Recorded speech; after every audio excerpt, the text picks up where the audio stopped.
Thanks to Build Your Store for sponsoring today's video. Don't let it go.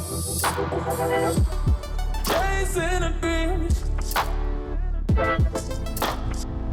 But I really want to hear that W16 engine, so let's plug in some of these bits and hear it run. I'm hoping this is the right plug. I'm guessing that it is. It's the only one that fits. We'll see. Okay, key on. I have to hold this thing sort of up. There we go. Start button. I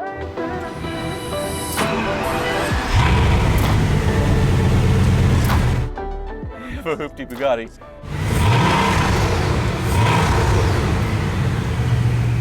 Welcome to Hoovie's Garage, the dumbest automotive channel in all of YouTube. And this is a broken 2008 Bugatti Veyron. And I can't believe I'm saying this, but it is my Bugatti Veyron. I am Bugatti man. And this is the reason why it is very, very broken and why this car has been in service for over a year. But everybody knows the Bugatti Veyron. It was the car of the 2000s, the fastest car in the world, 253 miles per hour. At top speed, it'll breathe more air in a minute than a human would breathe in years. And at top speed, it goes through a full tank of fuel in 12 minutes. Everybody memorized those facts back when they came out in 2005, 6, almost 20 years ago. I never imagined I would own one of these. They cost $1.5 million new, and I never thought I could afford one. I still probably can't afford one. I'm the poorest Bugatti owner in the world by a lot. I imagine a zero, but this car, even though it is in pieces, is mine. I still can't believe I'm saying this is my Bugatti. The heritage of these cars is unreal. Born in the 1920s, and that grille is sort of a tribute to it. And they actually have a vintage Bugatti here, along with a lot of other amazing cars here in Bugatti service, but this one in an amazing spec. Bugatti Racing Blue, two-tone blue and black, and it does have aftermarket wheels on it, which is sort of a necessity if you actually want to use these things, because the factory wheels, they had to be changed every 3,000 miles or a couple of years. The tires, the wheels after 3 changes, and they cost $50,000, $60,000 per set of tires. So getting aftermarkets is pretty much a necessity. These HREs certainly show the massive carbon ceramic brakes on these and the huge calipers to get this thing to stop, because it does have over 1,000 horsepower, all of it sitting right here. And you can't pop the hood on a Veyron. You can see this is it. It's all just exposed to the outside elements. And if you want to pop the hood, well, the only thing you can do is take this panel off, a massive amount of work. And that's why the annual service on these cars is over $30,000. I'm in a whole new world of automotive masochism that I never imagined myself being in, but I will be buying a car eventually that's all serviced up. I'll talk about that in a little bit. So you can see the big hips on this thing because it has massive, holy crap, massive rear tires. There is the center exit exhaust, but then there's 2 other pipes hidden on either side, and the underbody aero is just unreal as well. All carbon fiber. Oh my God. Yeah, one side is for the fuel filler. The other side is to add or check oil. So it does have fills on both sides, but you can't fill up on either side. I can't believe this thing's mine. And then all this ducting, it's all functional. The air intakes on top, all the cooling, because this car does have 10 radiators. W16 engine with 4 turbos, and that's how it gets almost 1,000 horsepower and gets to that 253 mile-an-hour top speed. Now this one has had one other modification other than the wheels. It has the modern Vitesse headlights. The old ones come with it, but they do look fantastic. It does have a full PPF on it that does have some debris because it was on the Gold Rush Rally last year, and I guess it got broken on the first day because a rock got into the radiator, so only made it one day. But that's been fixed. The big issue is right here. Waiting on parts, no reverse. So it's been a journey with this car. Initially, they thought it was the transmission that had broken on it, and they replaced the transmission. It still wouldn't go into gear. And to remove the transmission, well, the whole car basically gets split in half, completely taken apart, like literally chopped down the center, over $100,000. But they did that and discovered that wasn't it. It's actually the shifter. The shifter was on back order, and that's where we're at right now. So you go inside. This thing has had its interior redone. It looks really nice though. It was originally sort of a dark brown, but now it's a Bugatti Racing Blue in here. It does look very, very pretty, but you can see it's missing some stuff. So for them to move it around, they actually put the old shifter back in. Yeah, so this is the old shifter, and it is not going into reverse, which for reverse you have to go to neutral and then back, and it's not detecting that drive you go this way, and park you push the button right here, yeah, that part isn't working. Now the problem is we have the new shifter right here. I don't even know how much this costs, but there's the Bugatti sticker, and it needs to go on. But in order for them to get it on, they have to take this handle off, and it is totally absorbed in the stone. Like when they reupholstered it, they glued it back on. And there's a special tool that they're borrowing from another Bugatti store to get it off, because it's not coming. Otherwise, I'd be driving this thing home right now. So that is the unfortunate issue and why it's all taken apart right now. It kind of gives you a view deep into the world of the Veyron though. You have vents here, but also vents surrounding all the way. And the amazing thing about this car, the fastest car in the world, 253 miles per hour, but it is a luxury cruiser at the same time. Way over the top on the materials, all the modern comforts, and yeah, back there you have that amazing W16 engine. This is totally crazy. So, starting procedure would be putting in the key and hitting the start button down here, but there's no start button because it's on this. It's on the center console with the climate control, with the stereo, with the clock, and that's all disconnected because they're obviously going to replace the shifter. Current mileage 11,024. I can turn the key all I want. It won't start. I can't change the modes to deploy the flaps and show you all of that. It's very mad right now, but I will start it in a little bit. I just need to plug in that start button and then we can go, but have to keep in mind, we have no reverse. Now, Bugatti is owned by Audi Volkswagen, so the connectors definitely look like Audi Volkswagen on this thing, but they've done a great job of hiding all of it under some very, very high quality stuff. There's nothing here that looks generic that belongs to another car. I think literally everything is bespoke and has its own Bugatti sticker on it. I don't think there's much, if any, shared parts, maybe some spark plugs and ignition coils, something like that. But yeah, not much. Yeah, the glove box. Oh, that's so pretty. Oh, there's the clock adjustment right there, but since the clock's unplugged, it probably doesn't do anything. Little flaps all around. Like I said, this is very much a luxury high-speed cruiser, as much as it is a total top-speed legend. But I really want to hear that W16 engine. So let's plug in some of these bits and hear it run. But before we get things running, thanks to Build Your Store for sponsoring today's video. Starting an online business has never been easier. With no upfront costs, minimal investments, and a manageable time commitment, it's an ideal side hustle that you can scale over time. Whether you're looking to supplement your income or become a full-time entrepreneur eventually, an online business offers flexibility and significant growth potential. Just to show you how easy it is, I was able to set up a store myself in just a few minutes. For demonstration purposes, I am creating a Hoovy's Farm store selling home and garden products that can be drop shipped without me ever having to handle the products myself. Using their incredible AI tools, I was able to quickly create a website theme by selecting a niche and then linking that to a Shopify account. I then selected ready to sell products that I could start selling immediately. Things like seeds, gardening tools, and decorative items, all ready to drop ship right now. BYS gives you all the step-by-step instructions on how to set up all of this and have a store up and running in just a few minutes, and they even give you advice on how to boost your sales and help you choose items that are in high demand. So if you're looking for an easy way to start an online hustle, go to buildyourstore.ai/Hoovy's-garage, which is linked in the description below, and thanks again to Build Your Store for sponsoring this video. Okay, well, I'm hoping this is the right plug. I'm guessing that it is. It's the only one that fits. We'll see. Okay, key on.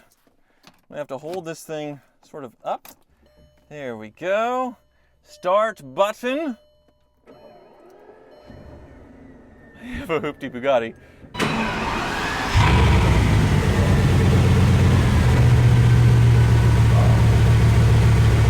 All right, shifter, well, sort of resting comfortably. All right, we're in. Seems to be going in gear. Listen to that noise.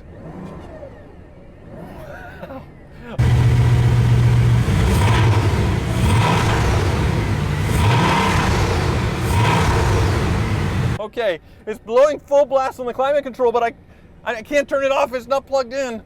All right, let me drive my Bugatti for the first time here. Here we go. We're cruising.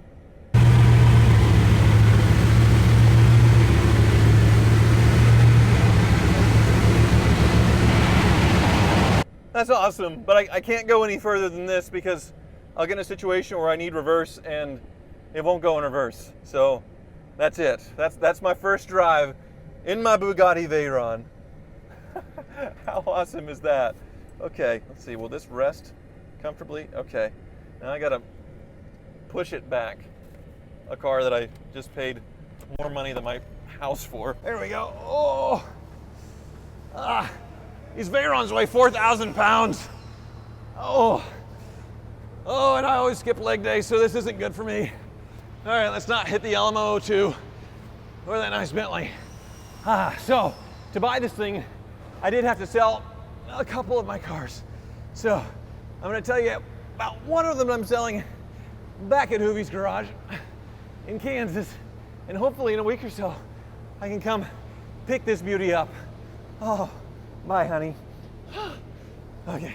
All right, back in Wichita, and I'm still riding high from that hooptie Bugatti experience, and I still can't believe the car is mine. And the only reason it is because you all watch my videos and have been following for years to the point where I have all these hoopties behind me, this incredible garage, and now a Bugatti Veyron. So thank you so much. And if you're new to Hoovie's Garage, please hit the subscribe button because there's going to be a lot of fun Veyron content coming up. But to buy the Veyron, I did have to make some sacrifices, and one of them was trading this in towards it, my 2002 BMW Z8, which shouldn't be a surprise to anybody because I talked about selling it a couple of months ago, where I came to the conclusion that I just wasn't going to drive it and enjoy this car as much, considering other cars in the fleet. If I want a convertible, which this one has the hardtop on it now, I drive the SLR McLaren. It's an amazing experience. If I want a manual transmission car, I drive my converted Ferrari 599 for the ultimate gated Enzo V12 powered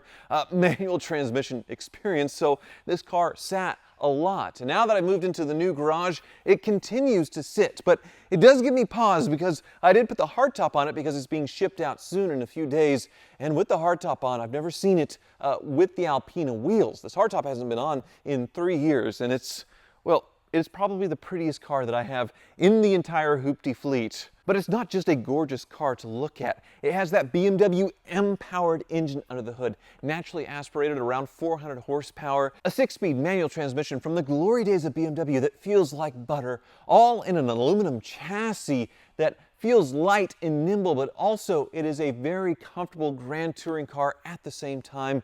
It is really the perfect car, and the styling of Henrik Fisker doing that retro throwback with the BMW 507, it's just a home run. And that's why I've dragged my feet a little bit on selling it, but now there's a very good reason to do so with the Bugatti. So I'll go more into the financials of the Veyron in a future video because the maintenance and the price of it is just absolutely staggering. But 3 years ago, this was the most expensive car that I ever purchased. It cost $155,000, and it seemed like a pretty safe car to buy and own for a long period of time, even though it's expensive and it wouldn't depreciate. If I bought like a $700,000 Ferrari SF90 and put $150,000 down, then I would have lost all of that money in depreciation. So even though I love losing money on the hoopties, the cheap cars, and doing goofy stuff with them, when I buy something nice, I try not to be a complete moron because I would be bankrupt in very short order. So in 3 years, I was able to enjoy, drive this car, own it, and really not lose any money.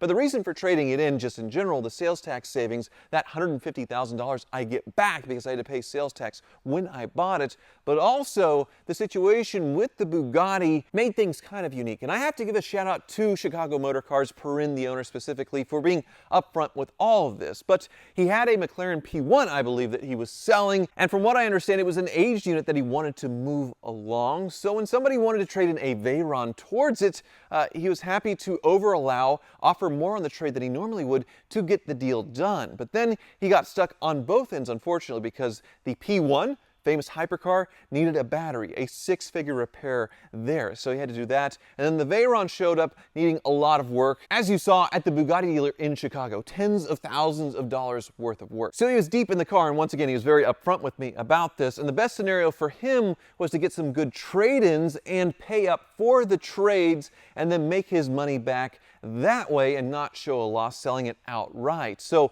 this and one other car are going to him, and the over allowance on those trades structured the deal well for him and saved me a lot in taxes trading these two cars in, the other one especially. So the Z8 and the other cars saved me a lot in sales tax, but also a lot in capital gains tax because these cars are worth a little bit more, in one case a lot more than what I paid for it. So it all made sense. Everybody was happy. Although if we do Ed Bullion math with what I had in the cars that I was trading in, it will be the cheapest Bugatti sale in a very, very long time. So everybody should be happy. I get a hooptie Bugatti that will be fixed on someone else's dime, a massive bill there, and I'll be able to drive it home. And Chicago Motor Cars will be able to get two very good trades that they can retail and make some money. But, saying goodbye to this thing is not going to be easy. Guess I'll take it on one last drive. Buying this car really was a dream come true.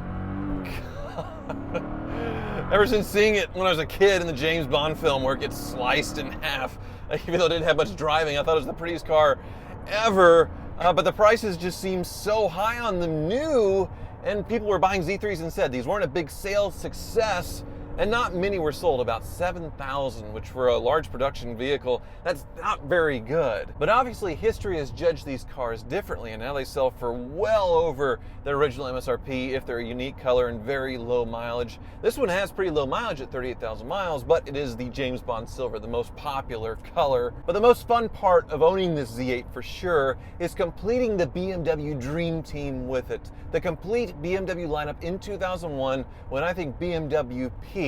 3, 5, 7, X5, Z3, and this, all in the same color, and I own them all for a brief period of time. And this is the last one. This is the only one I kept of that entire bunch, and now it's going. So one last romp.